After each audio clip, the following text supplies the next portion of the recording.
Hi, I'm Randy Altman with Post Perspective. We're here with MPC's Jessie Amadio. Jessie, welcome. Hi, thank you so much for having me. So today we're here to speak about visual effects, trends, the whole bit. But first, let's start off. Tell everybody what MPC is, if they don't already know, and what your role is there. Sure.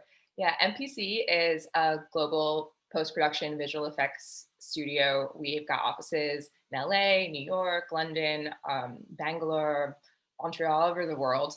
And we do advertising and film. I'm a visual effects supervisor in our advertising department at the New York office. So Jessie, what kind of projects do you work on? Yeah, I work on advertising commercial projects.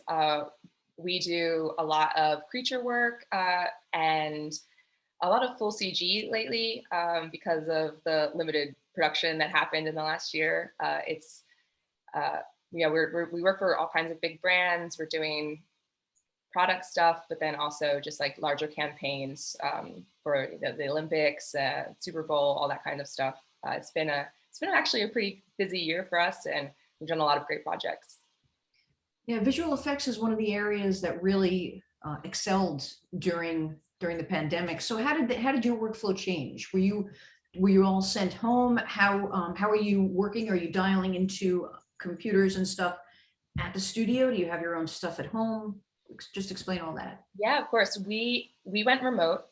We all started working from home, and we are still primarily working from home. And actually, the process was very smooth and went way better than I think anybody expected.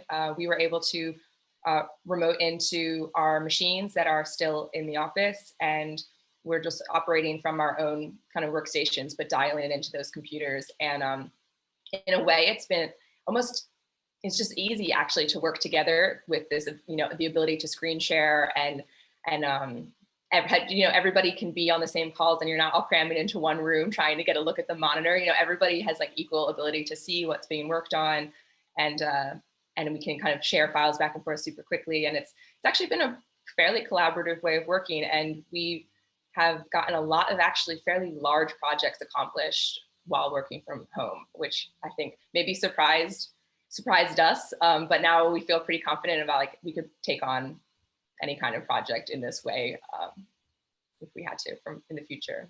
So let's talk about VFX trends, not only the move to home for many artists, but what are you seeing in your work? What's changed? Are you seeing people more interested in virtual production? You said CG. So what have you been seeing? Yeah, that's definitely the word on everybody's lips lately. I think and there's two different.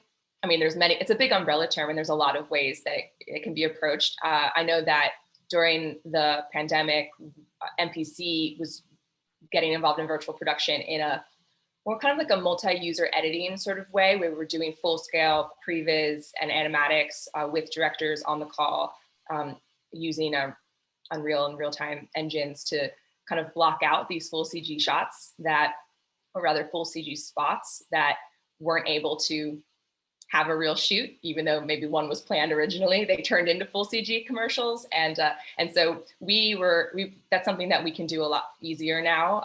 Get key creatives on a call and work through the animatic and the previs together in a much more collaborative way, because you can get everybody on the call at the same time. And so that's actually been a really efficient way of working for us, even though we do follow that up with a more traditional post approach to the project once the key creative was decided with the director.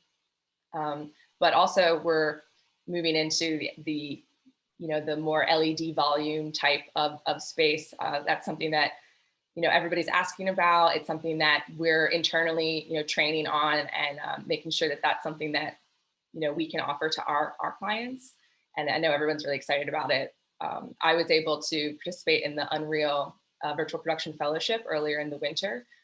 So I kind of got a taste of that, and it just seems like such a incredible opportunity to kind of flex new skills and integrate it with the skills that we're already using. I see them really dovetailing together nicely, not like a replacement of what we're currently doing.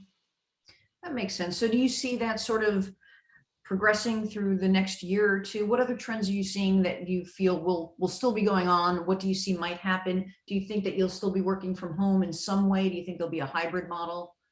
Yeah, I think we're probably headed towards a hybrid model. I know I enjoy the flexibility, especially when we're working in multiple time zones. It's good to have my coffee at home when I'm talking to our team in Bangalore for sure. But I am looking forward to going back to the office just for the camaraderie. I think everybody's missing that. As far as trends go, other things that I'm noticing, socials, social deliverables, kind of like an expanded suite of content that agencies are looking for to go along with their main TVCs. They always sort of delivered socials, but I feel now it's becoming a much more integral part of the overall creative brief. It used to be something where we would deliver an HD ad and slap a vertical crop on it and hope that the character or the product was in frame. But now it's something that I'd see directors during the shoot are framing up for a possible vertical edit. Agencies are bringing creative treatments that are really playing with the format of a mobile device or an Instagram story or whatever it is. And more often they're becoming not just cut downs, but actual one-offs so that they can be as strong of a storytelling device or an engaging moment as possible. And so that's kind of cool because I think as artists, the last thing that we want is for our work to have an unforgiving crop on it, at the last minute. Like, what we would much rather work it into something that really sells itself for its intended destination format. And so it's kind of been fun for us now to see how dominant social advertising is getting and the ways that we can bring a more creative, internet aesthetic even to some of it. It's kind of a bigger field to play in than we were used to.